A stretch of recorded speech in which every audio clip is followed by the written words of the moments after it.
You're listening to the Known Legacy Podcast, brought to you by Known Legacy Ministries. For more information, go to knownlegacy.org. Now here's your hosts, Bill and Travis. You know, one of the benefits of being at Kyle's house is, first thing, it's beautiful. There's a lot of benefits. But you make really good coffee. Thank you. It's always coffee with you. It is. Well, I came from another place. I'm not going to say the name because it's got a curse word in it, but I don't want to say it on here. Well, it's Bad Donkey Coffee. Oh. And so I don't want to be that guy. But I do, because, I don't want to be shut down by YouTube or anything because we're a family-friendly show. We are family-friendly. But, man, I'm filling this back up with yours, and I am just, this is good. It's good. That is Cafe Brazil. Ooh. Bourbon pecan. By the way, if you live in the DFW area and you've not been to Cafe Brazil, I would highly recommend it. Great breakfast and a cornucopia of coffee options. Yeah, and they're not even sponsoring. No. That's awesome. That's great. Hey, man, thank you guys so much for checking us out. This is Known Legacy. If you're a regular listener, man, we thank you guys so much for being a part of this journey that we're on. I think we're 250 episodes deep into this right now. We are. We're excited to have you on. We want men to wake up, gear up, and come alive to who God created them to be. We are so excited you're continuing the journey with us today for yet another episode. As always, check us out on YouTube, Facebook, and Instagram, Known Legacy. If you want to go to the website and sign up for the retreat we have coming up in September, we'd love for you to do that. And, ladies, if you're listening, this is a great Father's Day gift, is that retreat in September. Phenomenal. September 19th through the 21st. Phenomenal. And as always, you can still get Bill's book from Amazon or your favorite book distributor. Yeah, morethanubook.com. Love it, love it. Check it out. And so with Bill, you have a great shadow. You look like Mel Gibson from Braveheart. Wow. Braveheart, because you got this shadow on your face, and you look fantastic. Wow, cut this. We're good. This is all we have to do today. We shall defend our isles. That's that was Winston Churchill. Anyways, real close. So similar. They can take our lives, but they'll never take our freedom. Freedom. There you go. I don't know where I got Winston Churchill from that. I'm sorry, because he was actually fighting the English. Right. But to that movie, didn't even think we were going to end there.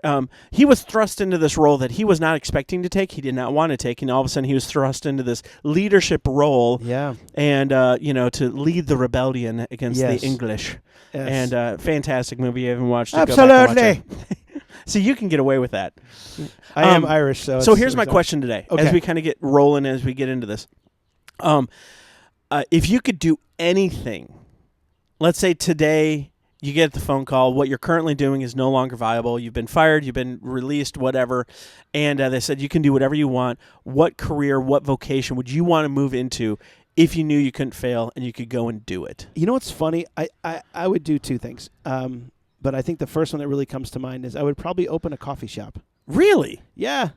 Because I love the dynamic of people. Now I do understand people, they get all real on you and well, you got to be there early. I'm like, yeah, I'm not a morning person, but I could be the late person.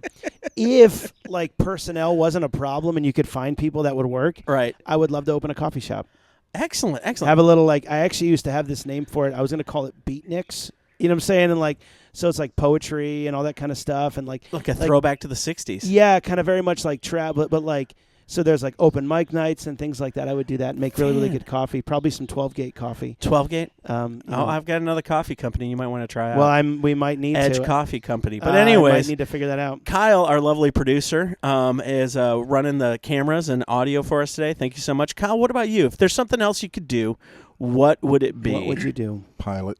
I would go back that's a good one. Be a fighter pilot. Fighter pilot. Yeah. Fighter pilot. I'm too old for it, but that's okay. You said there's no restrictions. Yeah, there's no restrictions. No restrictions. So yeah, I love it. That. I love it. For me, since I thought of this on the ride over, what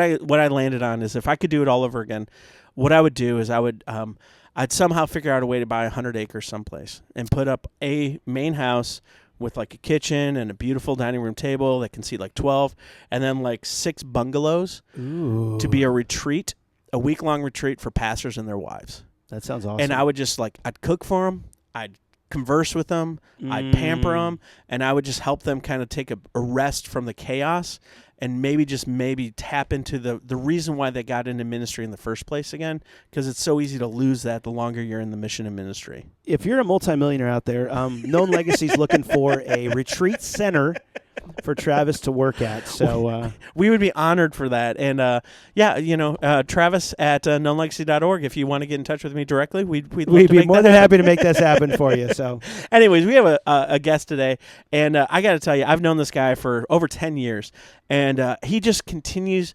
to impress me as an individual, as a dad, as a man of God.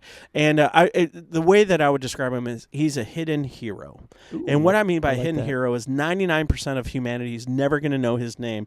And yet he's been in bands, he's traveled for bands, he's been in movies, he owns a coffee shop, he owns a coffee roasting company, he owns a farm. Wow. He farms okra. Why okra? I don't know. No one out of the South likes okra, but he's doing it. And he's just a guy that whatever is laid before him, he steps into it, and he just does what it takes. Yeah. Like a hidden hero is a guy who does whatever it takes.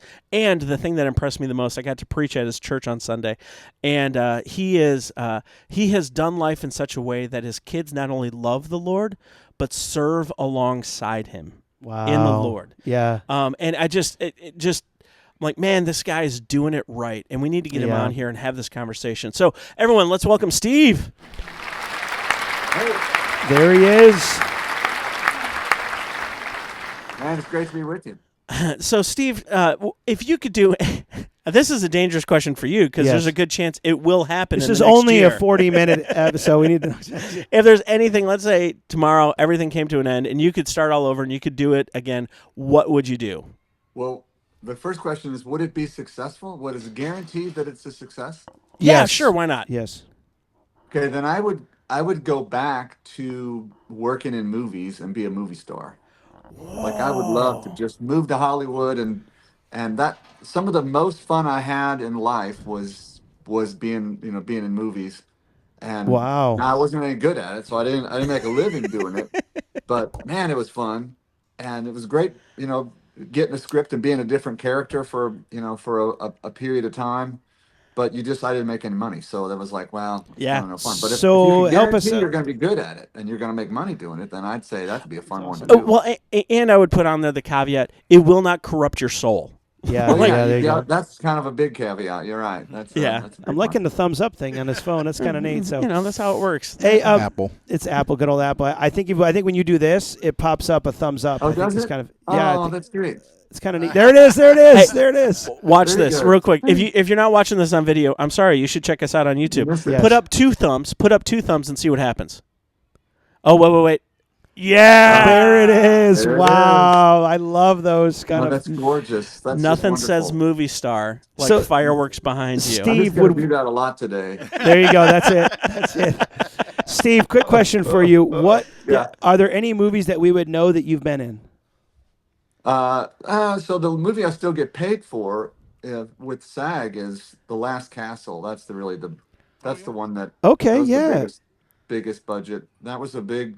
I mean, Who were you in No, The I worked Last with- Castle? I worked with Robert Redford and James Gandolfini and Mark Ruffalo and Delroy Lindo. There's a lot of good actors in that film. It came out right at 9/11 though, so it was kind of a difficult Yeah. period. We filmed at the the spring. See, the spring of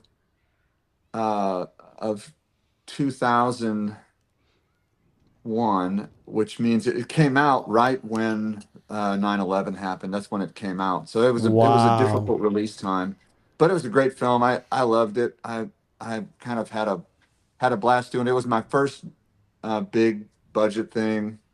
I got my agent after that. So I got a part in that movie and then got an agent. And then after that, most of it was my time was in Nashville. So I lived in Tennessee. Yep. So I was doing music videos and I'm tall. So I was Alan Jackson's stand-in for music videos for a while. So that was always fun. Why didn't we start with any of this? Yeah. But you don't make any money doing that. So that was good. I was volunteering as a youth worker at a Lutheran church in Tennessee, in Nashville at the time, and like my day job was, $300 every once in a while being a stand-in, or I mean, I did some actual acting in music videos as well. So that was those were good times. Any specific music videos? Yeah, some of them I'm not super proud of, but the Okay, maybe. Brad Paisley's Alcohol. I was a cop in that Shut music up! video. Yeah, and it was I was given.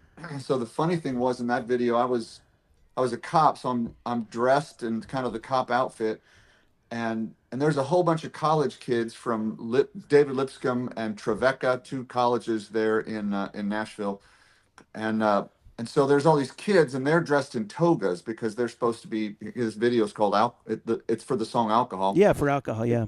Yep.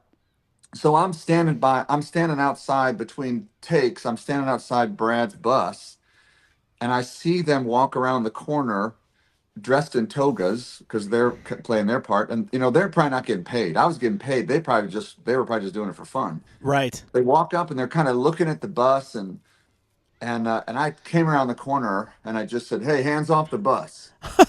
And I'm Playing the dressed like a part. cop, and they go, "Oh, sorry. Oh, no, sorry, officer."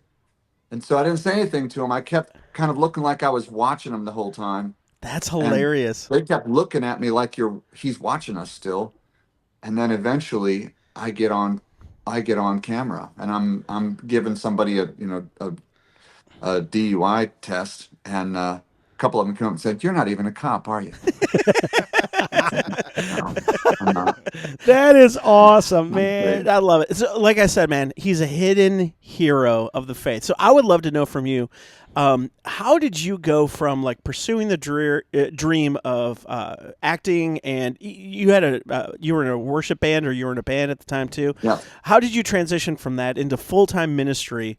And like, what was God's calling for you? Because one of our hearts is that we would help guys wake up, because so many guys are asleep in their lives, asleep in their relationships, asleep in the world, that they would learn to gear up. And that means like taking on the gifts that God's given us and taking ownership of those gifts, and then coming alive, realizing that true life is following where God's leading. Yeah. And Yeah. I would love to know kind of what was your journey on that, to go from pursuing the Hollywood dream to being a Lutheran pastor. I just think that's fascinating. So so I was actually a DCE in Wisconsin for 8 years, and burned out. Kind of at the end of that time, I was just done and Really, left really there. quick. Can you just acknowledge what a DCE is for Yeah, those DC who? is the director of Christian education. So I worked Okay. for a Okay. church. I Awesome. worked for a church leading education. I actually ended up also leading their kind of overseeing their preschool program there, and then in the '90s, I started their contemporary worship program at that church. So I was had my hands in a lot of stuff, and honestly, just I was young and I didn't grasp that you can't do everything all at one time. And Burnout, man. I burned out. So, I mean, I had three kids. My kids were little. My youngest was one. And I just said yes to everything, got completely burned out, and left and thought, I'm leaving ministry for good. I'm never going back. Uh, and I went to Nashville because I was pseudo recording artist in Wisconsin. I had an album out, and I was touring, private, small things in Wisconsin. I was opening for Christian artists that would come to Wisconsin, and they're always looking for somebody to open, and I opened for a number of bigger people in Wisconsin, and then I got a deal in Nashville with some friends, good buddies who played in a big band, and recorded my second album down there and my third album down there. So in the midst of all that, I thought I was never going to go back to church work, and especially when I started acting. And then it just, my kids got older, and they didn't. I didn't really want to travel much anymore. I had been, playing the guitar and singing background vocals and writing and doing all sorts of music stuff and acting things.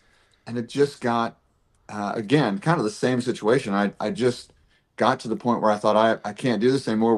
I'm not making enough of a living. Right, Um, right. and in reality, and it was God pulling me forward. I really should have gone to seminary right out of college because I felt the call to ministry then, and sort of kept pushing it off and pushing it off. We kind of got to the point where we lost. I lost the job I had. I lost. We had nowhere to go. It was at the very end of the summer, so it's really hard to start at seminary then. Yep. But for the whatever reason, I called a couple of people. I had my wife had an uncle that used to teach at one of the Lutheran seminaries, and so I called him, and he said, "Call this number, talk to this person. You can still get in this fall." And like, we made the decision to go to seminary almost with not even thinking of it. We just decided that's the next step, and it's really, you see God's providence all over it. Um, it was really great. It was awesome. The fireworks of the decision, man. Yeah. That's it. To go to seminary. Yeah. So yeah, that ended up being a great transition.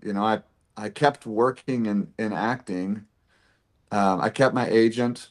I actually got a new agent in Indiana. We went to Fort Wayne for seminary, so I ended up having an agent in Indianapolis, and I was probably the only seminarian at the time that was moonlighting as Bible Man's nemesis Wow. on the Bible Man series. Wait a minute. Who were you on? Yeah. Time out. Who were you on Bible Man? Isn't that crazy? I was Dr. Snort and Scoff, Yes. Professor Emeritus Snort and Scoff on the Bible Man show. So I was bald with a mohawk. It was great. My So kids you still knew love it. Buddy. Well, he was Charles and Church. gone before gone Okay. before I got there. Okay. He started Bible Man and then he left. Oh yeah. Um, Okay. So I was there when Thomas Nelson Publishers picked it up, or Tommy Nelson picked it up. Okay. Yep. I got a call from a friend who used to produce and direct the Dove Awards, and he Okay. called and said, "Hey, I'm looking for a new nemesis for Bible Man. Give me your best." I was in traffic in Nashville, and sitting in traffic, and he said, "Give me your best evil doctor, like evil person." And so I kind of went, and I'm in this traffic. All people are watching me, I'm sure. I'm going, I love it. And I gave him that kind of snarky thing, and he goes, "Hey, so like, I'm hiring you. Can I you want be here to next week?" I want you to be Bible Man's nemesis." So That's awesome. yeah, it was hilarious. My wife said, he said, "I need you to shave your head," and I said, "Well, I'm gonna have to call Becky and find out if she's cool with me shaving my head." And I called her, and she said, "Well, yeah. How much will they pay?" First of all, my wife was always like, "How much is that gonna pay?" She's so pragmatic. Well, I love her. yeah, it's very pragmatic. And I said, "Well, the deal is, honey, they want me to cut my hair though, so I'm gonna be bald."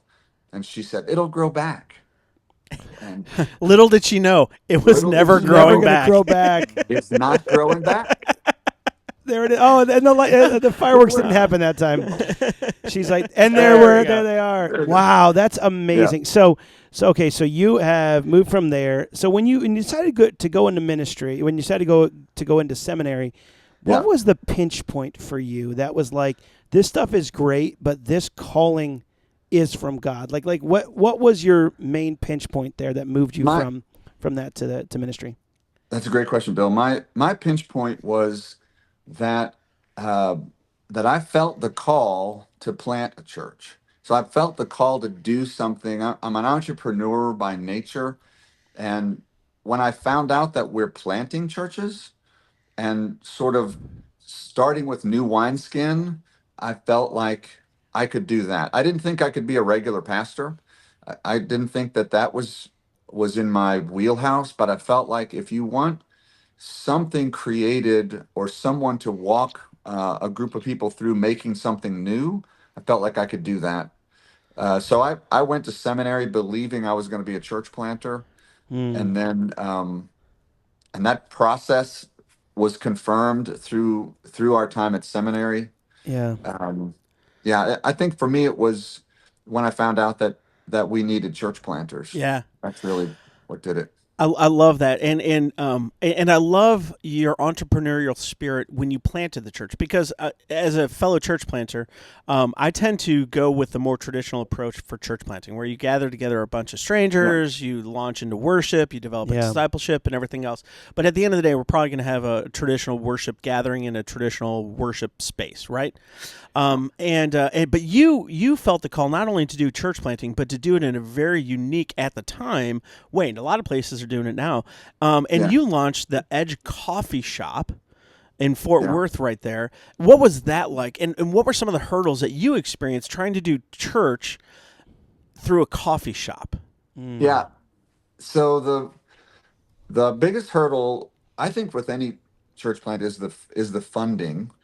I was fortunate to have Crown of Life Lutheran in Colleyville, Texas, that basically said, "Here's your job is to plant the church. We will fund as much of it as we possibly can," and so that made it possible for me to think big and dream big, and and it was rough. We had to go back to them quite often and say, "Hey, we're out of money again." And it was a little odd starting a coffee shop because we started with some capital things that no other church plant started with. Very Right. few church plants, buy a $10,000 espresso machine to kick things off. Yeah. And for us, that was, uh, spending money on that kind of stuff was routine. And we were blessed to have a group of people with us that were willing to do that. I mean, we're willing to step out in faith that this would work. That's awesome. Wow. That's awesome.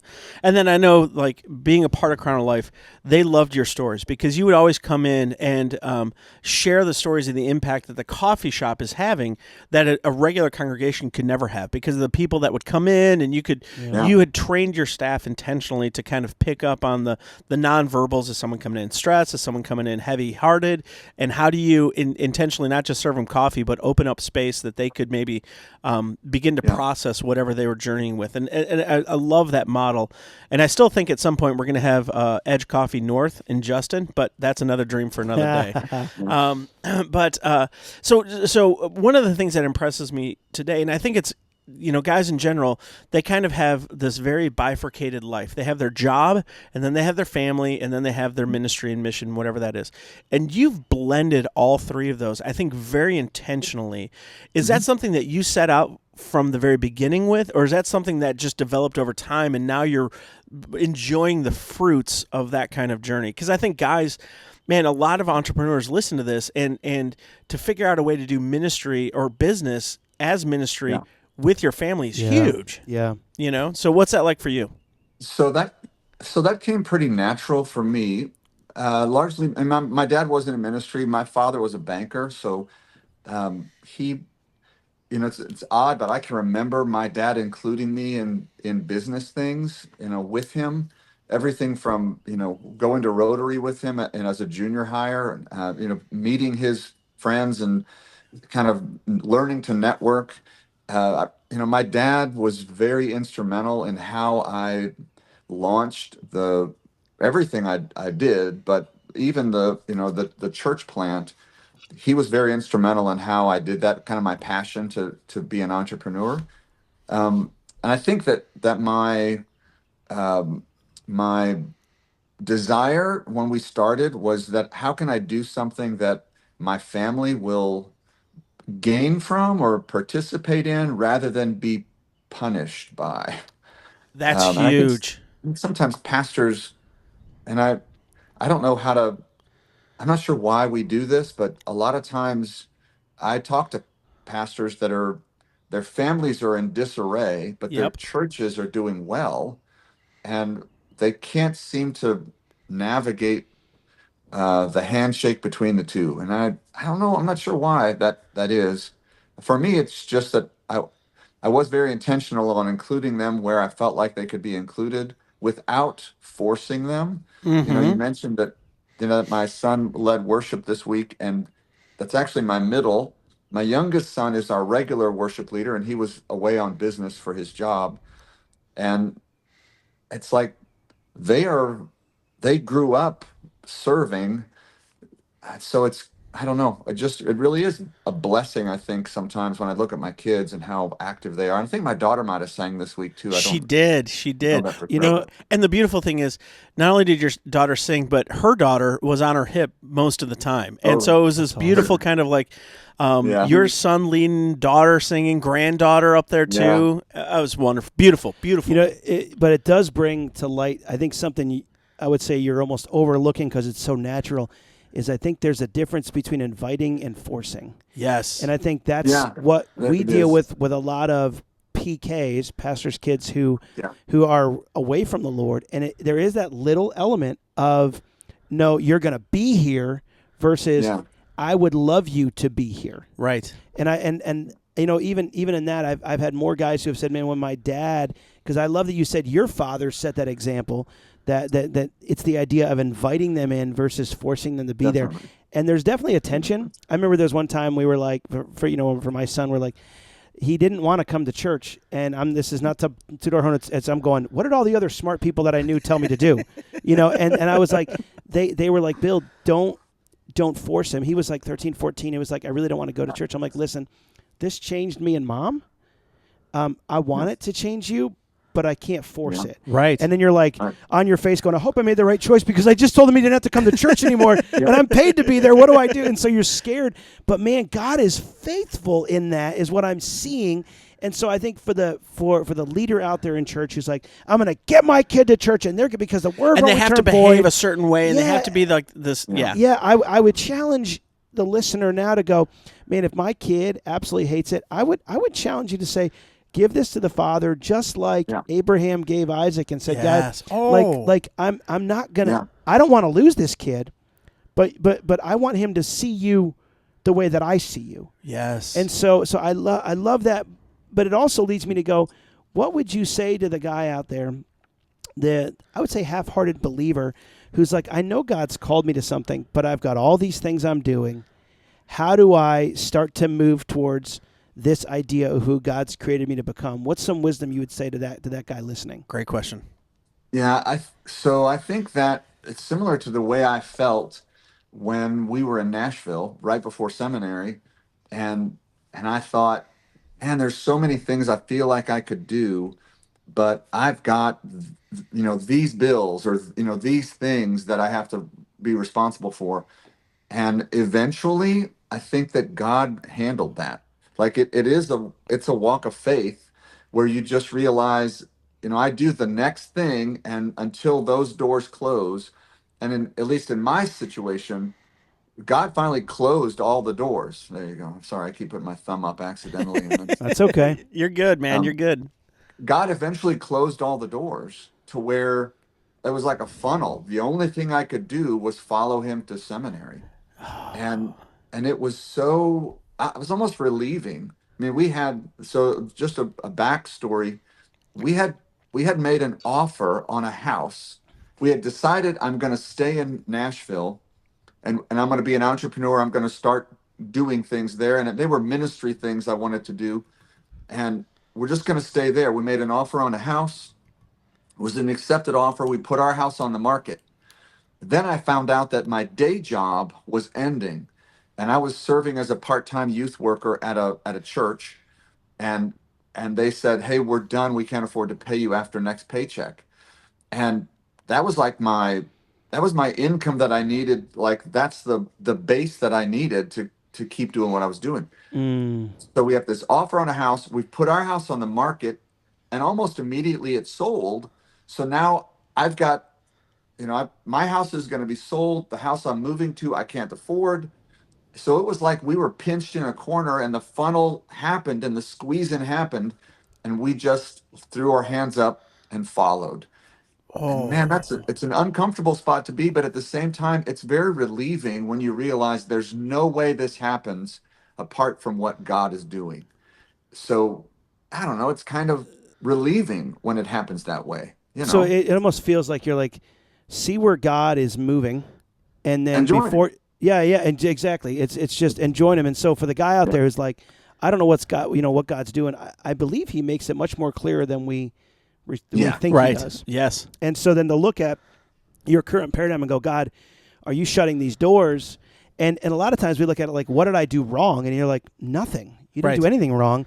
God has something else for you in the next chapter. And so then it's to pursue who God has created you to become. I love it. And it reminds me of the imagery of God being the gardener. And often we see a pinch point and God sees pruning. And he's like, no, I'm cutting these things out so that you can be more, you can flourish more in the way that I created you and I'm calling you towards. Yeah. And so if you're experiencing what you would say a pinch point, whether it be a job that's changing or a location that's changing, man, see that as God pruning you to get you where you want to go, right? Yeah, and we have never done this on here, but Steve, I almost would love you to just really quick, the guy who's listening, who's stressed out, would you mind just praying for them right now? Would you be willing to do that, to just pray over them before we go into the Fast Five? Because I think there's these heavy-hearted guys who are wrestling with this, and that's our goal here. We just want men to come alive to who God created them to be. And it's those things of, it's not going to be a linear thing. This equals this equals this. And we think success in the Lord is, and then in 5 years I become this, and then I get CEO, and then I do whatever. It could be all over the place. You could be with Brad Paisley one day, the next day you could be roasting coffee beans. Right. And so I'm going, that's why I love your story. But would you mind praying over these men really quick? Yeah, let's pray. Gracious Father, I'm so thankful for this podcast, this opportunity to be together and across the bandwidth of the internet. Lord, I'm grateful for the chance to speak a little bit. And Lord, I pray that those men out there, somebody out there definitely is sensing and feeling you moving. Lord, I pray that you'd give us faith, give them faith to put their hands out and say, Lord, you're here and you're in control. Lord, we know how hard it is in our lives looking backwards. We can see your hands, but when we look forwards, we start to get shaky knees, not knowing where it is you're going to pick us up and where you're going to hold us. Lord, would you give us opportunities to walk in faith, and then give us the motivation, the leading of the Spirit to walk with you. I pray especially for those who might be tentative about moves they might make and about ways they might put their faith and trust in you to move forward with something. Lord, I pray that you would give them the assurance that comes in faith. Really, it comes by the Holy Spirit's work. And so I pray that the Spirit would be moving in hearts and lives. And thank you for these men and for the way that they continue to be a shining light to other men and walk with them. In Jesus' name, amen. Amen. It's like from Brad Paisley to James Gandolfini to Bible Man and Jesus. Oh, gosh. I love it. I'm telling you, man, a hidden hero who just does what it takes to follow the Lord. I love it. Man, this has been great. And, as we finish up, man, we have our Fast Five.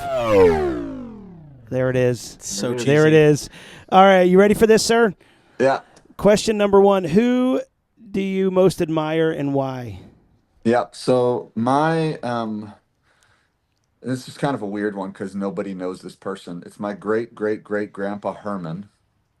That's awesome. And the reason I admire him is in 1836, he put his entire family on a boat in Germany and trusted.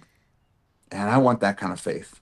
I want the kind of faith that isn't afraid to risk every single thing. I mean, I think about he said goodbye to his parents. He put his family on a boat. They traveled in steerage. I don't know if you know what that is, but on the Olbers, the ship Olbers.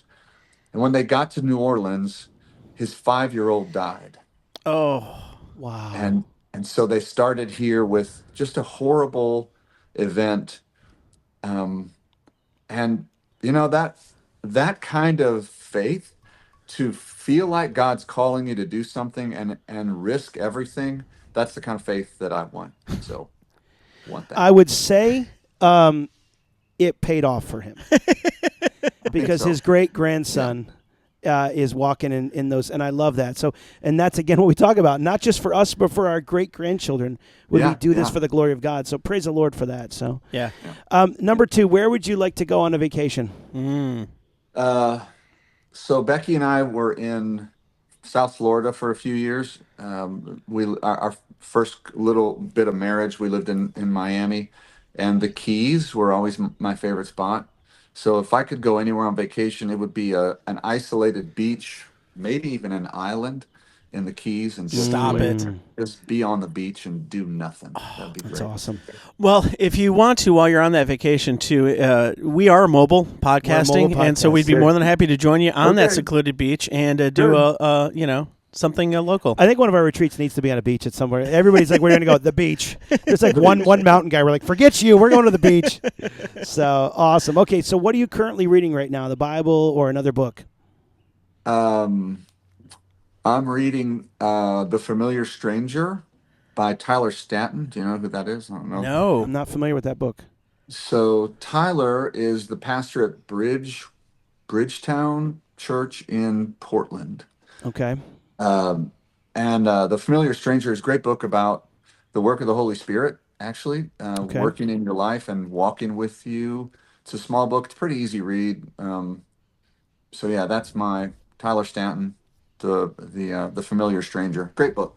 I think Thomas Nelson Publishers, I believe. Okay. Love it. Familiar Stranger. We'll check that out. Yeah, we will. Number 4, what is a goal you have for this year? Finish my dissertation. So I'm working on my doctorate at Asbury Theological Seminary right now. So I'm trying to get that dissertation. Trying to get that done. Like I said, man. My doctorate is, my dissertation is best practices for doing business as mission. Oh, so wow.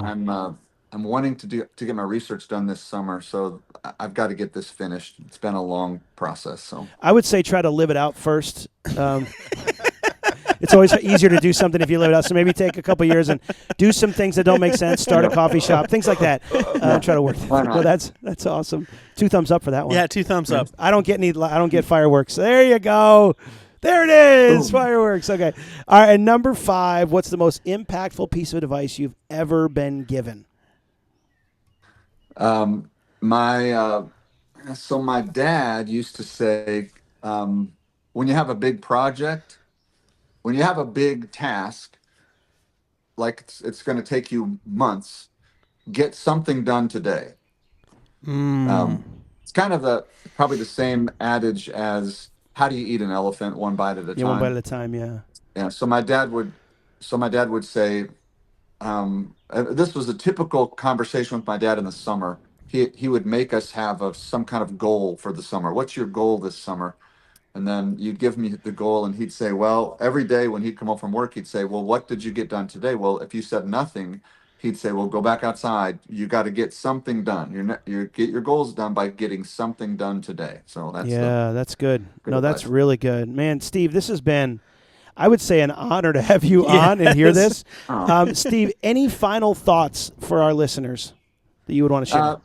I think that I love the name of this podcast, especially the legacy part, because I think that a lot of the motivation in my life has been, how am I leaving what legacy am I leaving? And so I think guys, we have that desire, especially as I get older. I recognize that probably when I was in my 20s, I wasn't thinking legacy very much. I was just doing what I could do to get through.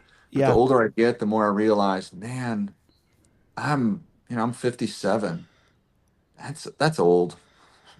It's pretty young. It's pretty young, actually. I'm going to say that coming from my side. I feel old, and eventually I'm going to look at this life and I'm going to say, well, what have I done? Yeah. And it's not going to be that movie or this movie or that cut on somebody's album or what. It's going to be my own family. What did I leave? And who's going to carry this on? Yesterday, my grandson and I were working in the garden.